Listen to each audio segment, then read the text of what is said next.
Hello friends. Destination S YouTube platform पे आपका स्वागत है।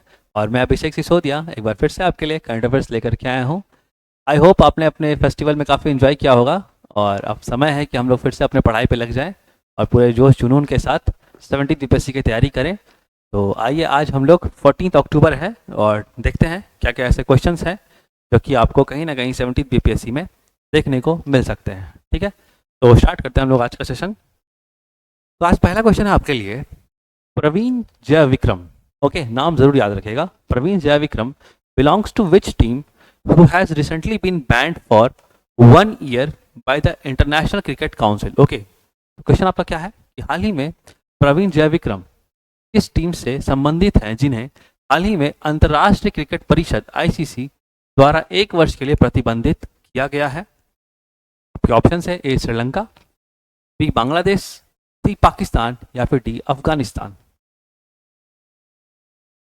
तो काफ़ी दिन बाद ऐसा समझ न्यूज़ हम लोग को फिर से सुनने को मिल रहा है और इसका सही आंसर जो हो जाएगा डेट इज श्रीलंका। ठीक है ना। तो प्रवीण जय विक्रम जो है, जिन्हें अभी हाल ही में आईसीसी ने बैन किया है 1 साल के लिए, वो श्रीलंका से रिलेटेड है, सिग्नल श्रीलंका के खिलाड़ी हैं। आइए जानते हैं हम लोग डिटेल में इस न्यूज़ के बारे, आखिर ऐसा क्यों हुआ, आखिर क्या प्रॉब्लम फेस किया उन्होंने। ओके, तो देखिए, the International Cricket Council ICC okay has recently banned Sri Lankan player Praveen Jayawickrama. नाम थोड़ा याद रखिएगा। कभी कभी क्या होता है ना कि हम लोग को स्टोरी याद रहता है कि आखिर क्या हुआ था, लेकिन हम लोग क्या होता है कि नाम भूल जाते हैं। ठीक है ना, तो नाम जरूर याद रखिएगा, प्रवीण जय विक्रम। ठीक है ना। From all forms of cricket for 1 year, तो 1 साल के इनको बैन किया गया है। After he violated the ICC anti corruption code. Okay, तो बेसिकली बोला जा रहा है कि इन पे जो चार्जेस है वो इन्होंने करप्शन के चार्जेस के ऊपर इनको बैन किया गया है। इन्होंने कुछ करप्ट एक्टिविटीज किया जिन कारण से इनके ऊपर एंटी करप्शन कोड लगा है। ठीक है ना। The 26-year-old left arm spinner has admitted to violating the ICC code. तो कहीं ना कहीं इन्होंने खुद से भी इस चीज़ को एडमिट किया है कि हाँ, इनसे गलतियां हुई हैं और इन्होंने इस करप्शन चार्जेस को एडमिट किया है। ओके, तो नाम याद रखिएगा, प्रवीण जय विक्रम। ओके, और कौन से कंट्री से बिलोंग करते हैं, that is Sri Lanka. Okay, Sri Lankan player है और Sri Lankan basically left arm spinner है ये। आई थिंक यहाँ तक आप लोग क्लियर हो गया होगा पॉइंट। हम लोग मूव करते हैं अगले क्वेश्चन पे। ओके, अगला क्वेश्चन क्या है, India's first oxygen bird park was inaugurated in which of the following states. Okay, question क्या है आपका, भारत के पहले ऑक्सीजन बर्ड पार्क का उद्घाटन निम्नलिखित में से किस राज्य में किया गया था। आपके ऑप्शंस हैं ए महाराष्ट्र, बी उड़ीसा, सी मध्य प्रदेश या फिर डी गुजरात। ओके, जो सही आंसर है डेट इज महाराष्ट्र। ओके, आइए हम लोग थोड़ा जानते हैं ऑक्सीजन बर्ड पार्क के बारे, क्या चीज़ है ये। तो सही आंसर हो जाएगा महाराष्ट्र में इसका उद्घाटन किया गया है। तो रिसेंटली अभी हाल ही में ministry of road transport and highway, सड़क परिवहन और राजमार्ग मंत्रालय ने क्या स्टार्ट किया, inaugurated oxygen bird park. Okay, basically इसको क्या बोला जाता है, और अमृत महोत्सव पार्क भी बोला जाता है। ठीक है ना, अमृत महोत्सव पार्क भी बोला जाता है। कहाँ पे इसका इनाग्रेशन किया गया है, that is inaugurated in Nagpur, Maharashtra. Okay, it is an eco initiative developed by, तो बेसिकली कहीं ना कहीं ये क्लाइमेट इन्वायरमेंट को बेसिकली फोकस करते हुए काम किया गया है। ओके, तो initiative developed by the National Highway Authority of India, NHAI पे हम लोग बोलते हैं उसको, National Highway Authority of India, that is भारतीय राष्ट्रीय राजमार्ग प्राधिकरण। ठीक है ना, along the Nagpur Hyderabad national highway. तो बेसिकली इसको, ये जो बर्ड पार्क बनाया गया है आपका अमृत महोत्सव पार्क, इसको कहाँ बनाया गया है, नागपुर में बनाया गया है, नागपुर इन महाराष्ट्र। और अगर हम लोग और स्पेसिफिकली बात करें और डिटेल में जाएं तो इसको बेसिकली नागपुर से हैदराबाद जाने वाली नेशनल हाईवे 44 के आसपास इसको बनाया गया है। ठीक है ना, हालांकि इतना डिटेल में हम लोग को नहीं जाना है, हम लोग को बेसिकली इतना ही जानना है कि इसे नागपुर में बनाया गया है। और आई होप आप सभी को पता है कि नागपुर महाराष्ट्र में है। Okay, so I think this is sufficient. Let's move on to the next question. Okay, अगला क्वेश्चन आपके लिए है, recently where was India's maritime decarbonization conference held। सवाल क्या है आपके लिए, हाल ही में भारत का समुद्री डिकार्बोनाइजेशन सम्मेलन कहाँ आयोजित किया गया था। आपके ऑप्शंस हैं ए बेंगलुरु, बी न्यू दिल्ली, सी हैदराबाद या फिर डी चेन्नई। तो देखो, जो सही हो जाएगा, maritime decarbonisation conference of India, जो कि कहाँ हुआ था, न्यू दिल्ली में हुआ था, ठीक है ना। तो थोड़ा जानते हैं हम लोग इस चीज़ के बारे में। देखो ये सब चीज़ जो है कहीं ना कहीं क्लाइमेट चेंज से अफेक्टेड है, और क्लाइमेट चेंज को ही मुद्दा बना करके ये सब कॉन्फ्रेंस को किया जाता है। तो जानते हैं the conference on maritime decarbonisation in India को hosted by ministry of port and the Asian development. तो बेसिकली किसके द्वारा किया गया, तो maritime the conference of maritime decarbonisation, जो भी मैरीटाइम का बेसिकली मतलब होता है समुद्र से रिलेटेड जो भी चीज़ है, ठीक है ना। आपको पता है कि समुद्री क्षेत्र में भी बहुत सारे कार्बन एमिशंस होते हैं, बहुत सारे शिप हैं, ट्रेडिंग एक्टिविटीज़ है, ओके। तो इनसे भी बहुत ज़्यादा आपका कार्बन एमिशन, कार्बन का उत्सर्जन होता है, जो कि एक पोल्यूशन का पार्ट है, मेजर सोर्स ऑफ पार्ट है, ओके। तो कहीं ना कहीं हमको इसको डिकार्बनाइज करना, मतलब इस सब कार्बन को हटाना भी हमारा उद्देश्य होना चाहिए, ठीक है ना। तो इसी उद्देश्य से कॉन्फ्रेंस किया गया, जिसका नाम रखा था कॉन्फ्रेंस ऑन मैरीटाइम डिकार्बोनाइजेशन, और इस कॉन्फ्रेंस को कहाँ किया गया, न्यू दिल्ली में किया गया, ठीक है ना, ओके। न्यू दिल्ली में किया गया, और किसके द्वारा ये होस्ट किया गया था, मतलब कौन से दो ऑर्गेनाइजेशंस के द्वारा बेसिकली इसको किया गया था, तो मिनिस्ट्री ऑफ पोर्ट्स, पहले तो ये हो गया मिनिस्ट्री ऑफ पोर्ट्स, ये याद रखना, और दूसरा Asian development bank, ADB, okay, Asian development bank और मिनिस्ट्री ऑफ पोर्ट्स ने इसको किया। अब इसमें क्या फोकस किया गया था, अब देखते हैं थोड़ा। It emphasise the importance of green shipping and sustainable port operations. तो आपको पता है कहीं ना कहीं क्लाइमेट चेंज या फिर जलवायु परिवर्तन जो हो रहा है उसे हमें कहीं ना कहीं रोकना है, और क्लाइमेट चेंज को के स्पीड को कम करना है, ओके। तो ये सारे जो भी काम है इनको इसी फोकस के लिए किए जा रहे हैं कि हम लोग कहीं ना कहीं जो रेट ऑफ क्लाइमेट चेंज है, जलवायु परिवर्तन है, उसे हम लोग रोक सके, कम कर सके। और इसी में आपका इस पर फोकस किया गया ग्रीन शिपिंग। ग्रीन शिपिंग का मतलब सिंपल यही हुआ कि आप शिपिंग की एक्टिविटीज़ को इस तरह से करें कि उसमें उत्सर्जन होने के चांसेस कम से कम हो। एकदम तो हम लोग जीरो नहीं कर सकते, लेकिन कोशिश किया जा सकता है कि उसके जो उत्सर्जन है उसको काफ़ी कम करें हम लोग, और जो उत्सर्जन है, एनवायरमेंटल एमिशंस हैं पर्यावरण में, उसे कम करके हम लोग कहीं ना कहीं शिपिंग को एक तरह से ग्रीन बना सकें, ठीक है ना। और सस्टेनेबल पोर्ट ऑपरेशन तो आप लोग समझ रहे हैं, टिकाऊ तरीके से काम किया जाए ताकि आने वाली पीढ़ी भी जो भी संसाधन है उनका इस्तेमाल कर सके, ओके।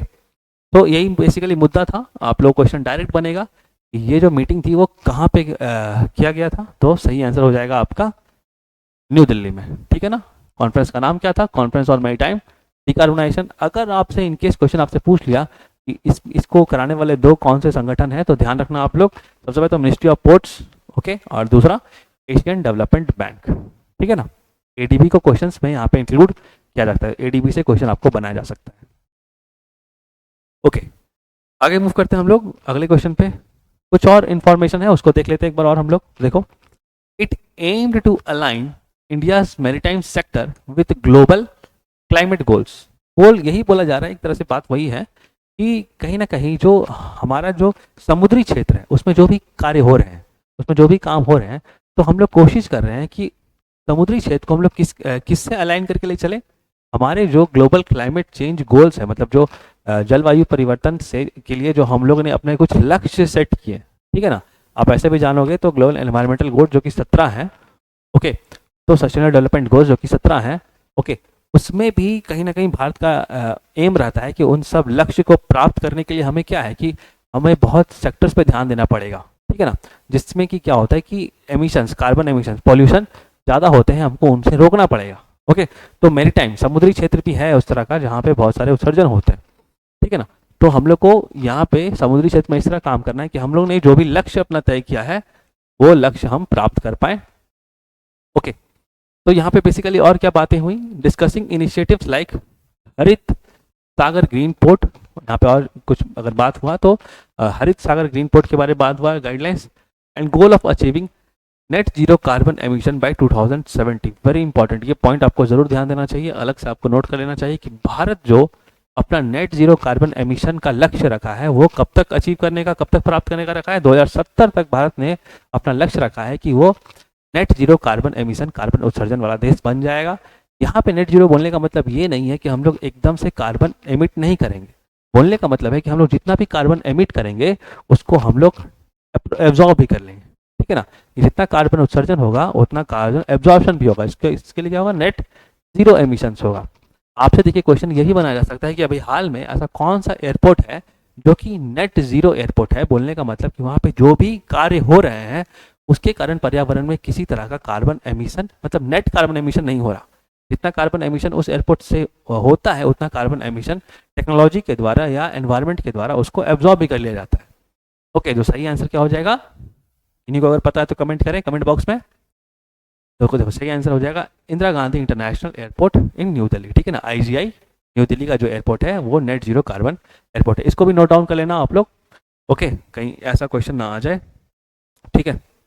ओके, मूव करते हैं आगे हम लोग। अगला क्वेश्चन आपके लिए क्या है, what is the name of new scheme launched by central government to enhance youth employability in India.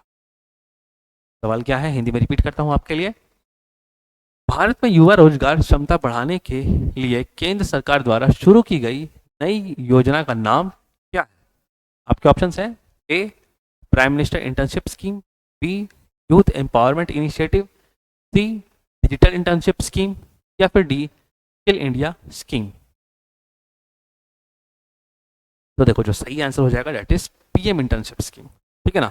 प्रधानमंत्री इंटर्नशिप योजना है जिसके थ्रू आपका क्या किया जा रहा है, सेंट्रल गवर्नमेंट बहुत सारे यूथ को एम्प्लॉयमेंट के लिए क्या करेगी, कहीं ना कहीं कुछ ट्रेनिंग देगी। उसके बारे में बात करते हैं हम लोग, थोड़ा डिटेल जानते हैं क्या है एक्चुअली सारा चीज। देखो prime ministers internship scheme was recently launched to improve youth employability in India. Okay, तो बेसिकली प्राइम मिनिस्टर प्रधानमंत्री इंटर्नशिप योजना जो है वो भारत के युवाओं को कहीं ना कहीं ऐसा ट्रेनिंग देने की कोशिश कर रही है जिसे प्राप्त करने के बाद वो कहीं ना कहीं अपने आप को किसी रोजगार में अटैच कर सकते हैं, रोजगार प्राप्त कर सकते हैं। Okay, by giving practical experiences in business environment. Okay, तो किस तरह का ट्रेनिंग दिया जाएगा उनको, एक्चुअली क्या होगा ना कि प्रैक्टिकल बिजनेस एनवायरनमेंट दिया जाएगा उनको। हो सकता है कि बहुत सारी कंपनीज में डायरेक्ट आपको ट्रेनिंग के लिए बुलाया जाए, ट्रेनिंग दिया जाए जिसके थ्रू आप लोग कुछ स्किल सीख पाएंगे, ठीक है ना।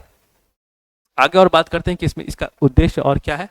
It aims to offer internship to 1 crore youth in top 500 companies. बोला जा रहा है कि कम से कम इस प्रोग्राम के तहत प्रधानमंत्री प्राइम मिनिस्टर इंटर्नशिप स्कीम के तहत कम से कम 1 करोड़ युवाओं को, ठीक है ना, 500 भी नहीं, टॉप 500 कंपनीज में ट्रेनिंग मिलेगा आपको वहां जाने पे।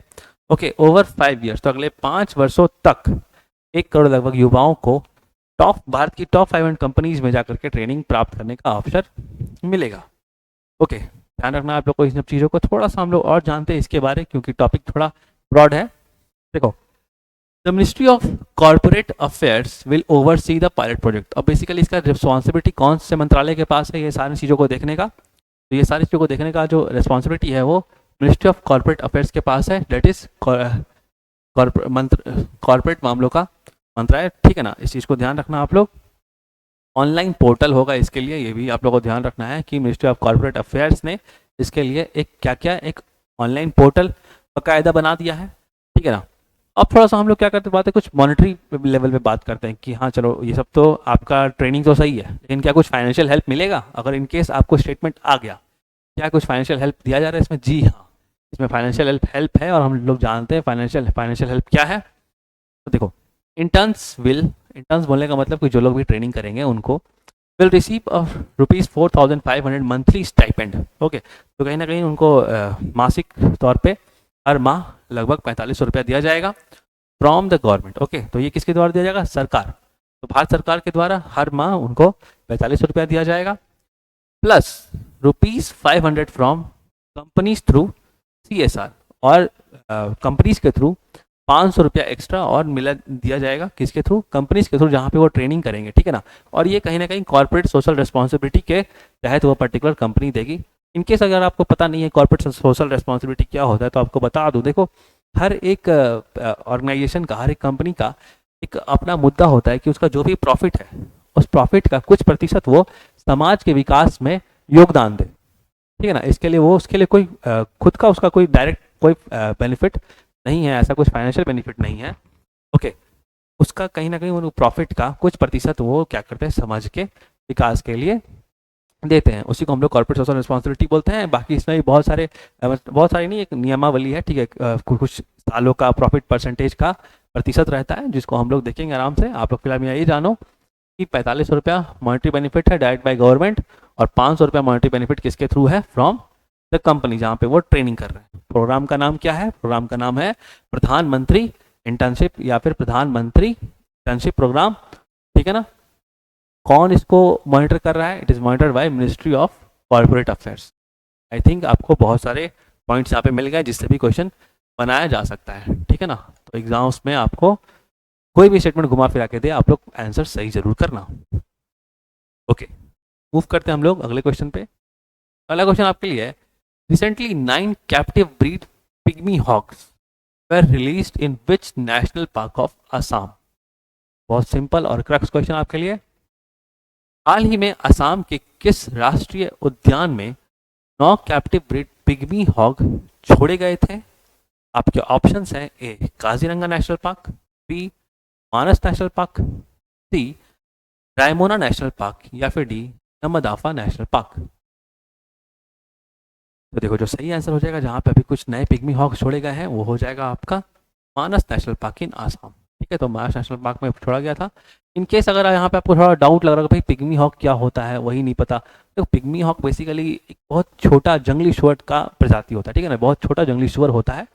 ओके, तो उसी के बारे में बात है। बहुत रेयर स्पीसीज है, बहुत जल्दी नहीं दिखता। ओके, रेयर स्पीसीज है, और कहीं ना कहीं हर एक स्पीसीज का संग्रह करना बहुत ज़रूरी है हमारे पर्यावरण के लिए। तो ये जानते हैं इसके बारे में थोड़ा हम लोग। तो देखो, 9 कैप्टिव ब्रीड पिग्मी हॉग्स, तो 9 कैप्टिव ब्रीड मतलब जो कहीं ना कहीं उनको कहीं बंद करके मतलब उनको अपने एक होता है ना कि एक एरिया में उनको ग्रो करना, ठीक है ना। एक होता है जंगल में जो कि नेचुरल है, ठीक है, वहाँ से ला करके उनको देखभाल करना, ठीक है ना। तो कैप्टिव ब्रीडिंग हम लोग इसको बोलते हैं। 9 pygmy hogs were recently release in Manas national park Assam. कहाँ पे, Manas national park in Assam. Pygmy hogs are the smallest and the rarest wild pig species globally. तो ये सिर्फ भारत में ही नहीं, पूरे दुनिया में जो पिग्मी हॉग होते हैं वो जंगली सुअर का बहुत छोटा प्रजाति होता है। आई थिंक आप लोग समझ रहे होंगे इसको, जंगली सुअर का बहुत छोटा प्रजाति। कभी अगर थोड़ा कंफ्यूजन हो तो गूगल में इमेजेस सर्च करके देखो, थोड़ा आपको क्लैरिटी मिलता है। और मैं बोलता हूँ क्या, जो कुछ भी पढ़ते हो उसको जरूर गूगल में इमेजेस में सर्च करके देखो, उससे कहीं ना कहीं आपको एक पिक्चोरियल रिप्रेजेंटेशन भी दिमाग में आता है। ओके, बाकी मैं खुद कोशिश करता हूँ कि बहुत जगह पे आपको पिक्चोरियल इमेजेस दिया जाए, और मैं जब अभी मैराथन सीरीज लेकर के आऊँगा अपना, तो उसमें कोशिश करूँगा हर एक टॉपिक का आपको एक पिक्चोरियल रिप्रेजेंटेशन ज़रूर हो, जो कहीं ना कहीं आपको ज़रूर हेल्प करेगा चीज़ों को याद रखने में और 70 बीपीएससी में अच्छा मार्क्स स्कोर करने में। ओके, आगे देख लेते हैं पिग्मी हॉग्स के बारे। तो ये दुनिया का सबसे छोटा जंगली सुअर है पिग्मी हॉग, याद रखना। कहाँ पे छोड़ा गया, अभी आसाम के मानस नेशनल पार्क में छोड़ा गया। काफ़ी फेमस है मानस नेशनल पार्क आसाम का। They build their own nests which have a roof making them unique among animals. अब इनका खुद का अपना ये एक मतलब एक नेस्ट बनाते हैं, ठीक है ना, अपना खुद का एक घोंसला जैसा बनाते हैं जिसका एक रूफ होता है। ओके, तो काफ़ी डिफरेंट है और सब जानवरों से। आगे अगर बात करें, Manas national park is located in Assam. ये तो वेरी इजी और वेरी इंपॉर्टेंट भी है, आपको पता होना चाहिए। Okay, and is continuous with Bhutan's royal Manas national park. और ये कहीं ना कहीं इसका जो एरिया है कहीं ना कहीं समन्वय है, एक दोनों मिलते हैं आपके भूटान के रॉयल मानस नेशनल पार्क और हमारा मानस आसाम का मानस नेशनल पार्क, दोनों का एरिया थोड़ा बहुत मिलता है। ओके, नेक्स्ट क्वेश्चन आपके लिए, which of the following states has made registration of temples, monasteries and trust compulsory? Very important for your BPSC. Okay, note down जरूर करना इन सब चीज़ों को। निम्नलिखित में से किस राज्य ने मंदिरों, मठों और ट्रस्टों का पंजीकरण अनिवार्य कर दिया है? आपके ऑप्शंस है, ए बिहार, बी हरियाणा, सी उत्तर प्रदेश, या फिर डी उत्तराखंड। देखो, बहुत फेमस क्वेश्चन, और मैंने इसको पहले भी मैंने रिपीट किया है इस चीज़ों को। जो इंपॉर्टेंट होता है मैं उस क्वेश्चन को थोड़ा बार बार लेके आता हूँ, क्योंकि देखो रिवीजन भी ज़रूरी है, ठीक है ना। आप एक बार पढ़ लेते हैं, आपके दिमाग में वो चीज़ रिटेन नहीं रहती। और ये क्वेश्चन इंपॉर्टेंट इसलिए क्योंकि ये जो है बिहार सरकार के द्वारा किया जा रहा है कि जो भी मंदिर, मस्जिद और आपकी जो भी ट्रस्ट है उनका जो ज़मीन है या फिर जो भी प्रॉपर्टी है उसको कंपलसरी उनको पंजीकृत किया जाए, उनको रजिस्ट्रेशन किया जाए, रजिस्टर किया जाए, ठीक है ना। देखते हैं हम लोग। द बिहार गवर्नमेंट, बिहार सरकार ने has made registration of temples, monasteries and trust compulsory. तो बेसिकली जो इंट्रोडक्टरी स्टेटमेंट था यही है, बिहार सरकार ने वहाँ पे यहाँ पे जो भी मंदिर हैं, जो भी मस्जिद हैं, उनका रजिस्ट्रेशन कंपलसरी करवा दिया है। Okay, the state government has directed all district magistrate to ensure that these bodies are registered. अब ये जिम्मेवारी किसको दी गई है? ये जिम्मेदारी सारे जिला अधिकारियों को दी गई है। ओके, बिहार में अगर आपको पता नहीं तो 38 जिले हैं बिहार में, ठीक है ना। तो कहीं ना कहीं 38 जिला अधिकारियों को ये जिम्मा दिया गया है कि वो बिहार में जो भी टेम्पल हैं, जो भी मस्जिद हैं, उनको रजिस्टर्ड करवाएं, ठीक है ना। And details of their immovable property, और उनके रजिस्ट्रेशन के साथ साथ उनका जो भी और प्रॉपर्टीज है उसको भी रजिस्टर्ड करें।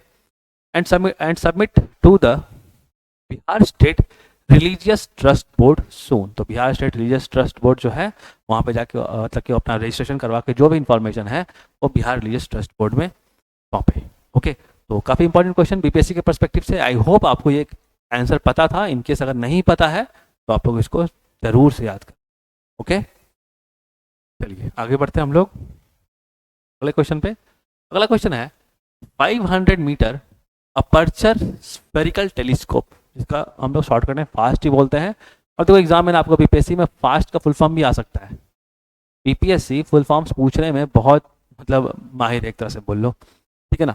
तो फास्ट का फुल फॉर्म क्या है? 500 metres aperture spherical telescope which was seen in news is located in which country. कौन से देश में लोकेटेड है? क्वेश्चन क्या है?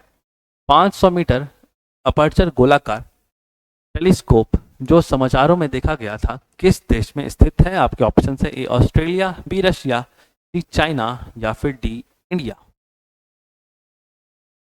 तो देखो जो सही आंसर है बेसिकली वो हो जाएगा आपका चाइना। और कहीं ना कहीं चाइना ये सब चीज़ों में थोड़ा टेक्नोलॉजी और स्पेस में आजकल बहुत ही बढ़िया बढ़िया इनिशिएटिव्स ले रहे हैं। ओके, तो हमें भी कुछ सीखना चाहिए और हम भी कोशिश कर रहे हैं, हमारा भी बहुत अच्छा चीज़ें हैं। लेकिन अभी क्या है कि पहले से हम लोगों ने थोड़ा उतना ये नहीं किया जितना हम ध्यान अभी दे रहे हैं। बट नो डाउट हम लोग अभी बहुत अच्छा प्रयास कर रहे हैं। आप जान रहे होंगे चंद्रयान 3 का अचीवमेंट हुआ, उसके बाद फिर हम लोग अब गगनयान में जा रहे हैं, ठीक है ना। ह्यूमनॉइड रोबोट हम लोग ने बताया, नाम क्या है ह्यूमनॉइड रोबोट का जो कि स्पेस में जाएगा? व्योमित्रा, ठीक है, नाम जरूर याद रखिएगा, व्योमित्रा। ओके, ह्यूमनॉइड रोबोट है भारत का, ठीक है, जो कि कहीं ना कहीं स्पेस में जाएगा गगनयान मिशन के थ्रू। उसके बाद फिर हम लोग क्या करेंगे कि ह्यूमंस को भेजेंगे, ठीक है ना। और ये शुभांशु शुक्ला नाम आप जरूर याद रखें, ठीक है ना, जो कि काफ़ी ज़्यादा न्यूज़ में है। अभी एक्सियोम मिशन पे भी वो जाएंगे स्पेस पे, ठीक है ना। ओके, आइए हम लोग यहाँ पे देखते हैं चीज़ों को। तो China has begun the second phase of expanding the 500 aperture spherical telescope. 500 aperture spherical telescope, तो बोलने में बहुत बड़ा टेलीस्कोप है ये। ओके, चाइना के पास located in Guizhou, Guizhou province. Okay, Guizhou province is the world's largest and most sensitive radio telescope. Okay, बोला जा रहा है कि काफी ज्यादा सेंसिटिव और दुनिया का सबसे बड़ा टेलीस्कोप है ये। Okay, with a diameter of 500 metres, 500 metres इसका डायमीटर है, तो जो कि आप समझ सकते हैं कि कितना बड़ा टेलीस्कोप होगा ये। And a receiving area equal to 30 football fields. बोलने का तो इसका जो रिसीवर है, जो रिसीविंग एरिया है वो लगभग 30 फुटबॉल के मैदानों जितना बड़ा है। इसका खुद का जो इस टेलीस्कोप का डायमीटर है वो लगभग आपका 500 मीटर का जितना इसका डायमीटर है। ओके, और ये कहाँ पे बेसिकली ऑपरेशनल है? That is in China. Okay, second phase उन्होंने बेसिकली स्टार्ट किया है चाइना ने। तो ध्यान रखना ये क्वेश्चंस बहुत ही इंपॉर्टेंट है, या आपको डायरेक्ट एग्जाम्स में देखने को मिल सकता है। ओके, मूव करते हैं हम लोग अगले क्वेश्चन। तो कुछ और डिटेल्स हैं इसके बारे, आखिर ये जो टेलीस्कोप है इसका काम क्या होगा, तो देखते हैं इसका गोल क्या है। It's goal includes detecting neutron hydrogen. तो बेसिकली न्यूट्रॉन हाइड्रोजन को ये पता लगाता है। डिस्कवरिंग पल्सर्स के बारे ये पता लगाता है। देखो पल्सर एक तरह का समझ लो कि जगह न्यूट्रल स्टार होता है, ठीक है ना, जो समय समय पे विकिरण यानी कि एमिशंस, रेडिएशंस करते रहता है, ठीक है ना। रेडिएशंस बेसिकली रिलीज करते रहता है। पल्सर एक तरह का न्यूट्रॉन स्टार होता है, स्पेस में ये सब फेनोमेना होते हैं। Participating in gravitational wave detection, तो कहीं ना कहीं गुरुत्वाकर्षण तरंगों का भी ये पता लगाएगा आपका जो ये नया टेलीस्कोप है चाइना का। तो गुरुत्वाकर्षण के तरंगों को भी पता लगाएगा, पल्सर्स के एमिशंस के बारे में पता लगाएगा, ठीक है ना। और क्या है? न्यूट्रॉन हाइड्रोजन, जो न्यूट्रल हाइड्रोजन है उसके बारे में भी पता लगाएगा। तो ये सब बेसिकली स्पेस फिनोमेना है जो कि कभी रिसर्च का टॉपिक है, ठीक है ना। तो ये सब जो भी होंगे वो इस टेलीस्कोप की मदद से होंगे। आपसे डायरेक्ट क्वेश्चन पूछा जाएगा कि इतना बड़ा टेलीस्कोप जो है अभी हाल ही में किस पर्टिकुलर कंट्री ने बनाया है, तो सही आंसर हो जाएगा आपका चाइना। ठीक है, ध्यान रखना इसी पे। तो ये आज के लिए इतना शॉर्ट एंड क्विक वीडियो था आपके लिए। आई होप आपको अच्छा लगा, तो प्लीज़ वीडियो को ज़रूर लाइक करें और डेस्टिनेशन आइस यूट्यूब चैनल से भी जुड़े, ताकि हम आपको इस डायरेक्शन में लेके जाएं करंट अफेयर्स में, जो कि कहीं ना कहीं बीपीएससी का एक डायरेक्शन है। ओके, काफ़ी चेंजेस, उन्होंने बहुत सारे नए इनिशिएटिव्स लिए हैं, हम लोग भी उस पर काम कर रहे हैं और कोशिश कर रहे हैं उन्हीं इनिशिएटिव्स के अकॉर्डिंग आप लोग को भी क्वेश्चंस प्रेजेंट किया जाए। बहुत सिंगल आंसर्स हम लोग नहीं करते, एक्सप्लेनेशन डीप लेकर के जाते हैं, ताकि केस क्वेश्चन थोड़ा टफ आए तब भी आप एग्जाम्स में जो को सही से कर सकें। ओके, मिलते हैं जल्दी नेक्स्ट वीडियो में, तब तक के लिए thank you so much and please do take care of yourself.